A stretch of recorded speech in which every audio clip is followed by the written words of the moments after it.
Teen girl researching serial killers for school project sees a photo that makes her stomach drop. School is a place where young minds are supposed to be nurtured. After all, we send children to school to expand their horizons and help them realize their full potential.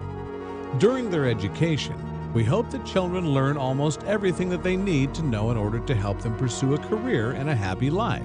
However, sometimes the discoveries they make while they're being educated can be pretty shocking. When Samantha Bryan set out to complete a research paper on a local crime, she thought she would come away with more insight into her community. Instead, she uncovered a disturbing truth that hit too close to home. 14-year-old Samantha Bryan didn't expect her life to change forever when she was assigned a project at school. Samantha was a passionate student who at the time was considering a career in criminal justice. Naturally, that's what she chose to write about. Samantha was set to research a crime in the Grimsby, England area where she was from. Ultimately, she selected a case of Ian Huntley, who was arrested in 2002 for murdering two 10-year-old girls named Holly Wells and Jessica Chapman. The so-called Soham murders took place inside of Huntley's house, which was located on the very grounds of the school both of the victims attended. Huntley was the caretaker there, and he was living in the house with his girlfriend, a teacher.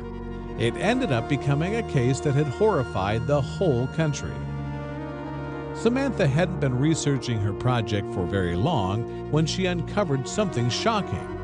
She was using her computer and looking for information about Huntley when she found a photograph of the man posing with her own mother. Soon after, Samantha realized that the infamous Huntley was actually her biological father. It was like being thumped in the chest, Samantha told newspapers. I began to shake. I couldn't stop the tears. Samantha had never met her father. All that she knew about him was that he had physically abused and raped her mother, who had then left him and taken Samantha with her. Her mom eventually remarried another man, who Samantha thought of as her true father. Samantha didn't mince words when it came to how she felt about her biological father. I try not to even say his name, as to do that is to acknowledge his existence, Samantha explained. I hate him. He's never been my dad. He's nothing more than a sperm donor. To know he is genetically connected to me sickens me. Even after her harrowing discovery, Samantha refused to let her origins define her.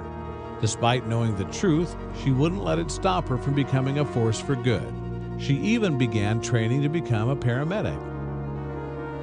He's pure evil, she said. His nature hasn't been passed on to me. I refuse to let something like him take over my mind or my life. I will make a positive difference with my life.